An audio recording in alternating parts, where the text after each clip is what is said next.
بسم الله الرحمن الرحيم. الحمد لله والصلاة والسلام على سيدنا محمد وعلى آله وأصحابه أجمعين. الحمد لله والصلاة والسلام على سيدنا محمد وعلى آله وأصحابه أجمعين. اما بعد، ہماری اس نشست میں پیارے رسول صلی اللہ علیہ وسلم کی سیرت، آپ کی زندگی کا ولادت سے لے کر آپ علیہ الصلاۃ والسلام کا دنیا سے جانا، زندگی کے جتنے پہلو ہیں انشاءاللہ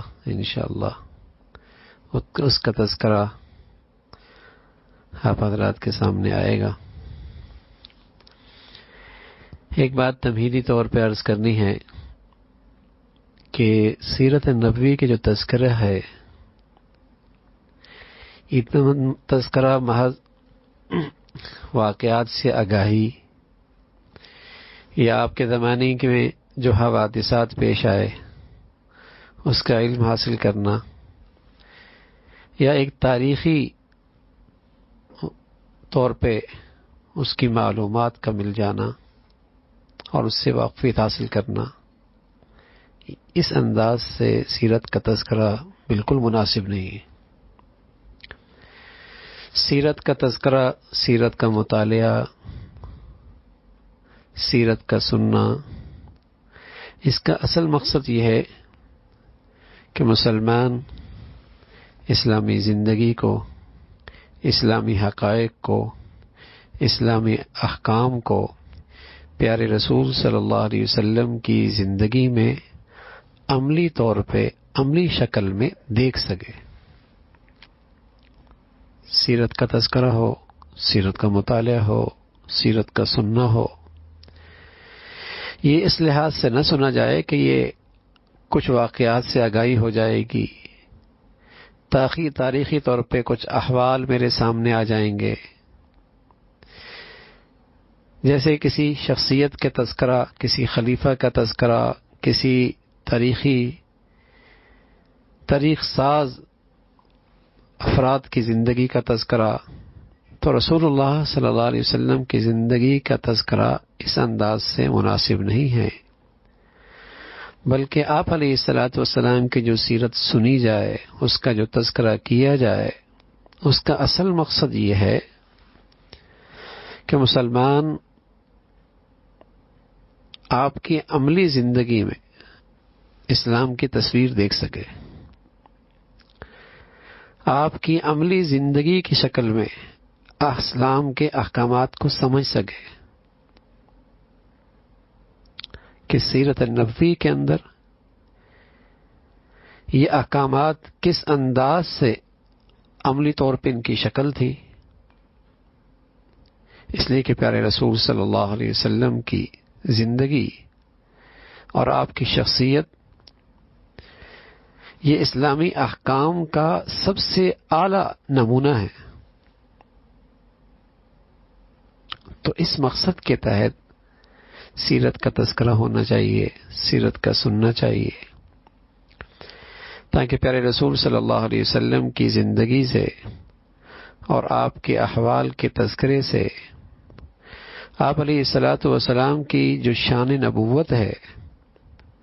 جو آپ کی شان رسالت ہے، وہ سمجھ میں آئے کہ آپ کی جو سب سے بڑی خصوصیت کہ آپ اللہ کے رسول ہیں، آپ خاتم النبیین ہیں، آپ امام المرسلین ہیں، وہ حیثیت، اس کی وضاحت آپ کے سامنے آئے اور ان کی عظمت اور محبت میں اضافہ ہو، اور پھر ایک انسان کے سامنے آپ کے تذکرے سے ایک اعلیٰ اور اشرف زندگی کے ہر معاملے میں،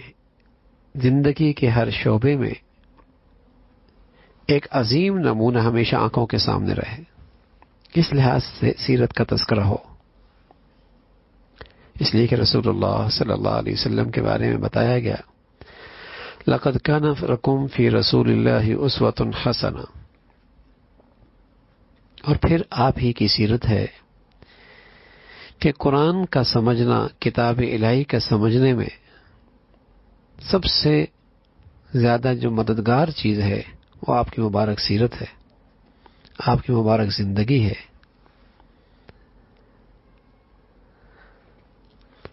اسی طرح اگر کوئی دائی ہے، کوئی معلم ہے، کوئی مربی ہے، تو آپ کی سیرت کے تذکرے سے تربیت کا، تعلیم کا ایک خوبصورت نمونہ اس کے سامنے آ جائے، تاکہ تعلیم و تربیت میں چاہے شاگردوں کی ہو، چاہے اولاد کی ہو، چاہے ماتحتوں کی ہو، اس میں کوتاہی نہ کی جائے۔ تو رسول اللہ صلی اللہ علیہ وسلم کی سیرت کے تذکرے سے یہ مقاصد حاصل ہو سکتے ہیں، اور انہی مقاصد کو سامنے رکھ کر سیرت کے تذکرے کی بھی جائیں، سنی بھی جائیں، کہ پیارے رسول صلی اللہ علیہ وسلم کی زندگی چونکہ تمام اجتماعی پہلوؤں پر بھی اور انفرادی پہلوؤں پر بھی آپ کی سیرت حاوی ہے، آپ کی زندگی اس پر حاوی ہے، کہ آپ کی زندگی میں یہ ملتا ہے کہ آپ ایک ایسے نوجوان تھے جو کردار کا صاف اور اپنے قوم کے لوگوں اور معاشرے کے افراد کے ساتھ انتہائی امانت دار۔ آپ کی زندگی سے ایک ایسے دائی کا نمونہ بھی سامنے آتا ہے جو لوگوں کو حکمت اور شاندار نصیحت کے ساتھ اللہ والا بناتا ہے، اللہ سے جوڑتا ہے، اور اپنے پیغام کی تبلیغ کے راستے میں پوری طاقت صرف کر دیتا ہے۔ یہ آپ کی زندگی میں نظر آتا ہے، اور ایک ایسا سربراہ حکومت کا نمونہ سامنے آتا ہے جو اعلیٰ مہارت کے ساتھ اور شاندار اور انتہائی حکمت کے ساتھ قومی معاملات کو، قومی زندگی کو اور قومی زندگی کے معاملات کو سنبھالتا ہے، نمٹاتا ہے۔ آپ کی زندگی میں ایک ایسا شوہر کا نمونہ ہے جو اپنی بیوی کے ساتھ اچھا برتاؤ کرتا ہے، ایسے باپ کا نمونہ ہے جو اپنی اولاد کے ساتھ پیار محبت سے پیش آتا ہے، ایک ماہر فوجی سپہ سالار اور ایک سمجھدار اور دور اندیش سیاستدان کا نمونہ سامنے آتا ہے، اور ایک ایسے مسلمان کا نمونہ سامنے آتا ہے جو اپنے رب کا عبادت گزار اور اس کی طرف یکسو ہو کے رہتا ہے۔ فَإِذَا فَرَغْتَ فَانْصَبْ، اور اپنے اہل عیال اور اپنے ساتھیوں کے ساتھ اور اپنے ہم نشینوں کے ساتھ انتہائی لطف اور مٹھاس کی زندگی، شفقت کی زندگی آپ کی سیرت میں نظر آتی ہے۔ تو سیرت کی جو تذکرہ ہے نا، وہ ان پہلوؤں کو سامنے رکھ کر سنا جائے کہ ہمارے سامنے ایک صحیح زندگی کا نمونہ، زندگی کے ہر شعبے کے لیے ہماری آنکھوں کے سامنے رہے، اور پھر اللہ رب العزت ہمیں بھی اس سانچے میں ڈھلنے کی اللہ ہمت اور توفیق نصیب فرما دے۔ تو سب سے پہلے رسول اللہ صلی اللہ علیہ وسلم کی جو ابتدائی زندگی ہے، ولادت، آپ کا نسب، آپ کا دودھ پینا، تو سب سے پہلے آپ کا نسب ہے، آپ محمد ہیں صلی اللہ علیہ وسلم، بن عبداللہ بن عبد المطلب بن ہاشم بن عبد مناف بن قصا بن کلاب بن مرہ بن کعب بن غالب بن فہر بن مالک بن نضر بن کنانہ بن خزیمہ بن مدرک بن الیاس بن مضر بن نزار بن معد اور بن عدنان۔ یہ جو حصہ آپ کا نسب کا ہے، اس پر تمام ماہرین کا اتفاق ہے، کوئی اختلاف نہیں۔ اس کا جو اگلا حصہ ہے اس میں رائے مختلف ہیں، اس سلسلے میں کوئی بات اعتماد سے نہیں کی جا سکتی۔ البتہ یہ بات بالکل طے ہے کہ عدنان حضرت ابراہیم علیہ اسماعیل علیہ الصلوۃ والسلام جو حضرت ابراہیم کے بیٹے ہیں، خلیل اللہ ہیں، ان کی نسل سے تھے۔ حضرت عدنان جو تھے وہ حضرت اسماعیل کی نسل سے تھے۔ تو رسول اللہ صلی اللہ علیہ وسلم کو اللہ نے بہترین قبائل، پاکیزہ نسلوں سے آپ کا انتخاب فرمایا۔ آپ کے جو سلسلہ نسب ہے، کسی بھی مرحلے میں جاہلیت کی گندگی بالکل نہیں آنے پائی۔ محدث کبیر امام مسلم رحمۃ اللہ علیہ فرمایا کرتے کہ رسول اللہ صلی اللہ علیہ وسلم نے ارشاد فرمایا کہ اللہ نے اسماعیل کی اولاد میں کنانہ کو منتخب فرمایا، کنانہ میں سے قریش کو منتخب فرمایا، اور قریش میں سے ہاشم کو منتخب فرمایا، اور بنو ہاشم میں سے مجھے منتخب فرمایا۔ یہ رسول اللہ صلی اللہ علیہ وسلم نے اپنے بارے میں خود تذکرہ فرمایا۔ تو یہ بات آپ کے نسب کے متعلق ہے۔ آپ علیہ الصلوۃ والسلام کی جو ولادت ہے عام الفیل میں ہوئی۔ الم تر کیف فعل ربک باصحاب الفیل، سورہ فیل کے اندر یہ ایک اللہ کی قدرت کا ایک عظیم واقعہ پیش آیا تھا جس پر یہ سورت اتری تھی۔ تو اس سال جب ابرہہ مکہ پر حملہ کرنے اور بیت اللہ کو ڈھانے کی کوشش کے لیے اپنا لشکر لے کے آ رہا تھا،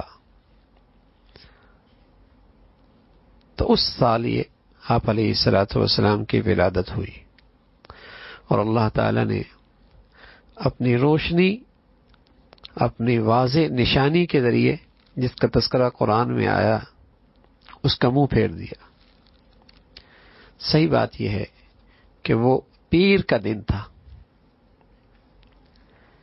جس دن رسول اللہ صلی اللہ علیہ وسلم کی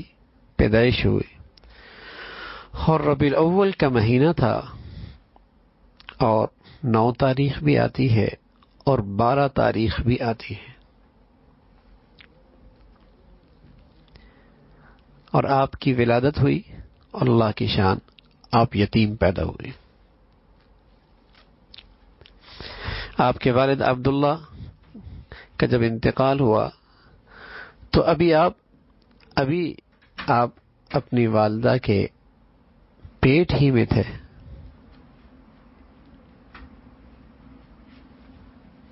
اور آپ کی والدہ کو اس وقت 2 ماہ کا حمل تھا۔ آپ کی پیدائش پر آپ کے دادا عبد المطلب نے آپ کی خبر گیری کی۔ اس زمانے میں عام طور پہ عربوں میں رواج تھا کہ دودھ پلانے کے لیے دیہاتوں میں بچوں کو بھیج دیا جاتا تھا،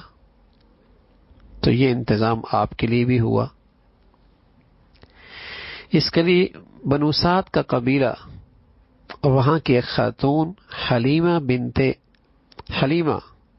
بنت زہیب کی خدمات حاصل کی گئی۔ انہیں منتخب کیا گیا کہ آپ کو ان کے حوالے کر دیا جائے اور وہ اپنے دیہات میں لے جا کر آپ کو دودھ پلائے۔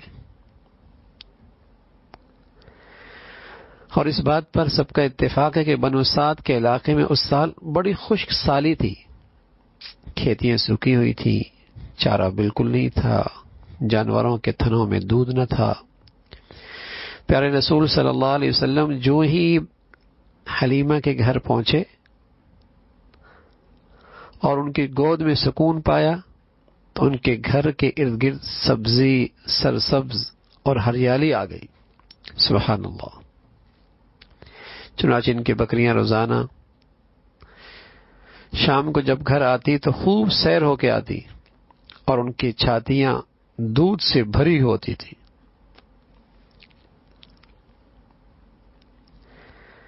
ابھی آپ چھوٹے سے تھے اور اسی قبیلے کے اندر موجود تھے، کہ آپ کے زندگی کا ایک واقعہ پیش آیا کہ شق صدر، امام مسلم رحمۃ اللہ علیہ نے اس کا تذکرہ یوں فرمایا کہ جب آپ کا شق صدر ہوا تو ارد گرد کا جو آپ کے ساتھی تھے، جہاں آپ رہ رہے تھے، وہ سب گھبرا گئے۔ اس وقت آپ کی عمر 5 سال کی تھی، آپ پیدا یتیم ہوئے۔ اس وقت آپ اپنی ماں کے پیٹ میں 2 مہینے کے تھے، ابھی آپ کی عمر 6 سال ہی کی ہوئی تھی کہ آپ کی والدہ آمنہ کا بھی انتقال ہو گیا، اور آپ پورے طور پہ اپنے دادا عبد المطلب کی کفالت میں آ گئے۔ اللہ کی شان، ابھی 2 سال ہی اور ہوئے تھے اور آپ کی عمر 8 سال ہوئی تھی کہ آپ کے دادا کا بھی انتقال ہو گیا۔ اس کے بعد آپ کے چچا ابو طالب نے آپ کی سرپرستی اور کفالت کی ذمہ داری اٹھائی۔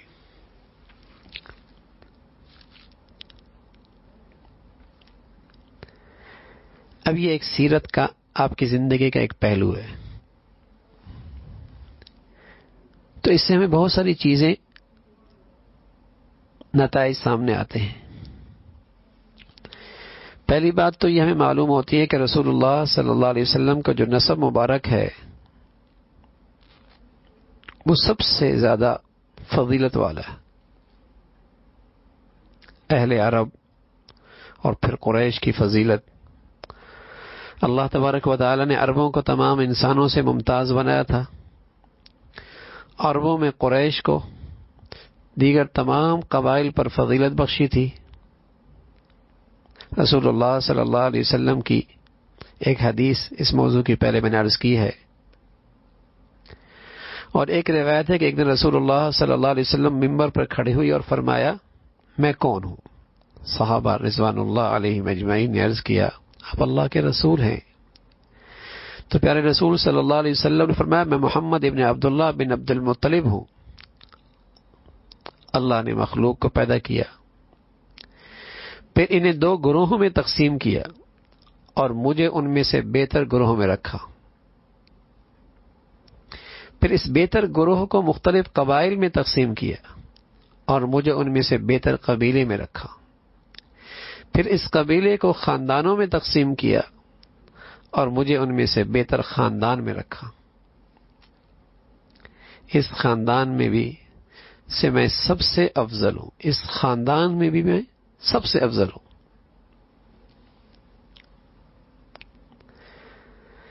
تو یہ بات ہمیشہ پیش نظر رہے کہ رسول اللہ صلی اللہ علیہ وسلم سے محبت کا تقاضا یہ ہے کہ اس قوم سے بھی محبت کی جائے جس میں آپ تشریف لائے، اس قبیلے سے بھی عقیدت کا اظہار کیا جائے جس میں آپ کی ولادت ہوئی۔ یہ محبت اور عقیدت افراد اور نسل سے نہیں، فرد سے نہیں، بلکہ قریش کی وجہ سے، قریش سے محبت ہے، اس لیے کہ رسول اللہ صلی اللہ علیہ وسلم آئے۔ بنو ہاشم کی عقیدت ہے، اس لیے کہ رسول اللہ صلی اللہ علیہ وسلم اس میں تشریف لائے۔ عربوں میں اللہ رب العزت نے قریش کو فضیلت بخشی، اور یہ فضیلت رسول اللہ صلی اللہ علیہ وسلم کی چونکہ ان کی طرف نسبت ہے تو قریش کو فضیلت مل گئی۔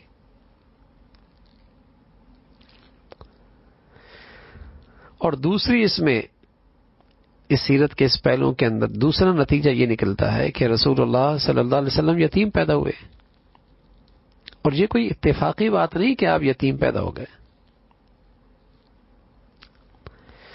بلکہ رسول اللہ صلی اللہ علیہ وسلم یتیم پیدا ہوئے، اس میں اللہ کی طرف سے بڑی حکمتیں ہیں۔ خود یتیم پیدا ہوئے، پھر والدہ بھی چلی گئی، پھر دادا سے بھی محروم ہو گئے،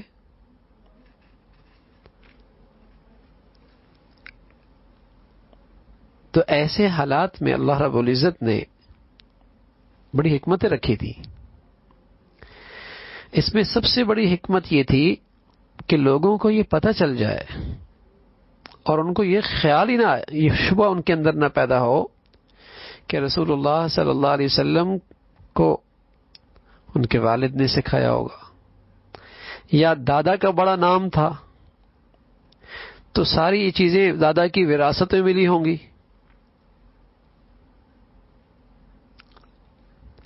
تو اللہ کی حکمت یہ تھی کہ اہل باطل کو اس قسم کا شعبہ پیدا کرنے کا موقع ہی نہ مل سکے. چنانچہ اللہ رب العزت نے رسول اللہ صلی اللہ علیہ وسلم کی پرورش کا انتظام باپ ماں دادا سے دور رکھا، اور آپ نے اپنا بچپن اپنے پورے خاندان سے دور ایک قبیلے بنو سعد کے دیہات میں گزارا. پھر جب دادا کا انتقال ہوا اور آپ کے چچا ابو طالب کی کفالت میں آ گئے، جو ہجرت مدینہ سے 3 سال پہلے تک زندہ رہے، تو حکمت الہی کی تکمیل اس طرح ہوئی کہ انہوں نے اسلام قبول نہیں کیا. چچا نے اسلام قبول نہیں کیا. اس طرح اس وہم کی بھی گنجائش باقی نہ رہی کہ آپ کی دعوت میں آپ کے چچا کا بھی کچھ دخل تھا.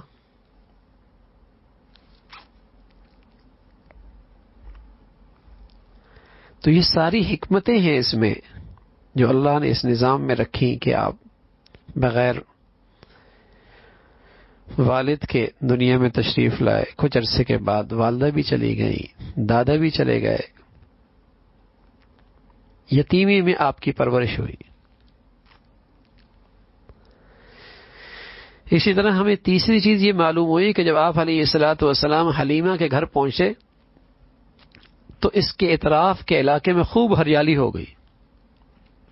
حالانکہ اس سے پہلے وہ خشک تھا، چٹیل میدان تھے، اور ایک بوڑھی اونٹنی اس کے تھن میں خوب دودھ آ گیا. حالانکہ وہ خشک رہتے تھے ان کے تھن، ایک قطرہ بھی دودھ کا نہ ٹپکتا تھا. اس سے رسول اللہ صلی اللہ علیہ وسلم کی اللہ کے ہاں کیا مقام ہے، کیا عظمت ہے، اس کا پتہ چلتا ہے. اور یہ بات واضح معلوم ہوتی ہے کہ آپ ابھی نوعمر اور دوسرے بچوں کی طرح ایک بچی ہی تھے، لیکن اللہ کی عنایات، اللہ کی خاص مدد و نصرت آپ کو ڈھانپے ہوئی تھی. اور اسی کی یہ شکل تھی کہ حلیمہ سعدیہ جنہیں آپ علیہ الصلوۃ والسلام کو دودھ پلانے کا شرف حاصل ہوا، ان کے گھر کے پہنچتے ہی اس گھر پر اللہ کا انعام و اکرام کی بارش ہونے لگی. اور اس میں کچھ حیرت اور تعجب کی بات نہیں، اس لیے کہ اسلامی شریعت نے تعلیم دی ہے کہ اگر بارش رک جائے تو نیک لوگوں اور حضرت محمد صلی اللہ علیہ وسلم کے اہل بیت کی برکت سے ہم بارش کی دعا کریں. یہ اللہ شریعت کی طرف سے اسلام کی تعلیم ہے کہ بارش کی دعا کے لیے اللہ کے نیک بندوں کا واسطہ دیا جا سکتا ہے. اسی طرح امید ہے کہ اللہ تعالی، اس سے امید ہوتی ہے کہ اللہ رب العزت دعا قبول فرما لیں گے. حافظ ابن حجر رحمۃ اللہ علیہ نے فتح الباری کے اندر اس پر اتفاق لکھا ہے کہ اللہ کے نیک بندوں کا وسیلہ دے کر اور ان کی نیکی کا واسطہ دے کر اللہ کے سامنے دعا کرنا، پھر اس جگہ کے شرف اور فضیلت کا کیا کہنا جہاں خود آپ علیہ الصلوۃ والسلام بذات خود موجود ہیں. آپ کے سبب سے آسمان سے بارش ہو سکتی ہے اور زمین سے سوتے پھوٹ سکتے ہیں، تو خشک بنجر زمین میں بدرجہ اولا وہ سرسبز ہو سکتی ہے. یہ تمام چیزیں اللہ کے قبضہ قدرت میں ہیں. تو بہرحال آپ علیہ الصلوۃ والسلام بچپن ہی کے اندر اور آپ کی نوعمری ہی کے اندر یہ فضیلت اور یہ عظمت شان سامنے آ گئی. پھر اسی رضاعت کے زمانے میں دودھ پلانے کے اس موسم میں ایک اور جو واقعہ میں نے عرض کیا کہ شق صدر اس زمانے میں پیش آیا جب آپ بنو سعد میں اور اس دیہات کے اندر آپ کی پرورش ہو رہی تھی. تو یہ ایک اشارہ تھا کہ اللہ رب العزت آپ کو بہت بڑا مرتبہ اور آپ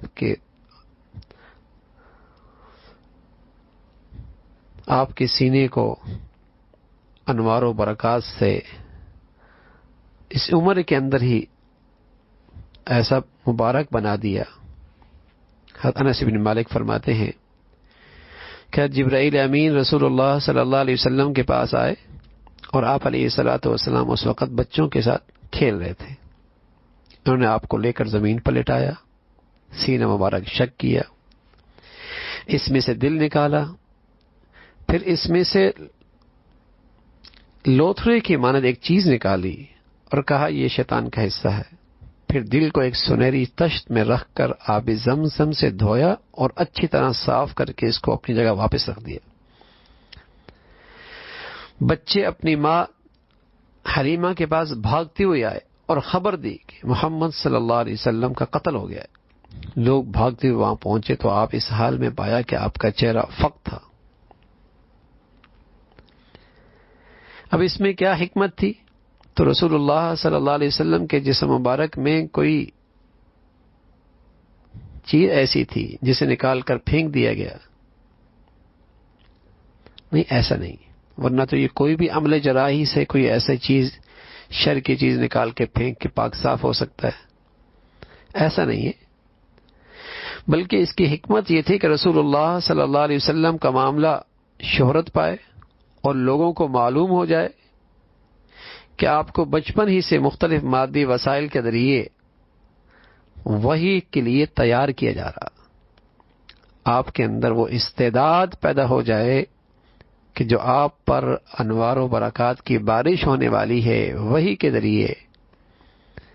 وہ استعداد کے لیے آپ کو تیار کیا جا رہا ہے کہ جب آپ رسالت کا اعلان کریں تو لوگ بآسانی آپ پر ایمان لے آئیں اور آپ کی تصدیق کریں۔ اس لیے یہ شق کے صدر اور اس انداز سے اللہ رب العزت نے یہ انتظام فرمایا۔ تو یوں رسول اللہ صلی اللہ علیہ وسلم کا نسب ہمارے سامنے آ گیا، اور پھر آپ علیہ الصلوۃ والسلام کا نسب کے ساتھ ساتھ ولادت، اس کا تذکرہ آ گیا، اور تیسری چیز رضاعت، کہ آپ دودھ پلانے کے لیے عام عربوں کے ہاں جو رواج تھا کہ دیہاتوں میں بچوں کو بھیج دیا کرتے تھے، اس طریقے سے آپ علیہ الصلوۃ والسلام بھی بچپن آپ نے ایک دیہات میں گزارا، اور قبیلہ بنو سعد کی خاتون نیک سیرت، نیک عورت حضرت سعدیہ حلیمہ کہ ہاں آپ کا بچپن گزرا اور رضاعت کا وقت وہاں آپ نے گزارا۔ تو آج ہماری یہ مختصر سی یہ نشست تھی جس میں ہم نے سیرت کا اصل مقصد کیا ہے اور رسول اللہ صلی اللہ علیہ وسلم کی سیرت کا ایک ابتدائی مرحلہ آپ کی خدمت میں پیش کیا ہے۔ انشاءاللہ یہ سلسلہ آگے چلے گا۔ اللہ رب العزت ہمیں اس سیرت کے تذکرے کرنے سے اور سننے سے اپنے پیارے حبیب صلی اللہ علیہ وسلم کی سچی محبت اور عظمت نصیب فرما دے۔ سبحانک اللہم بحمدک، نشہد ان لا الہ الا اللہ، نستغفرک ونتوب الیک۔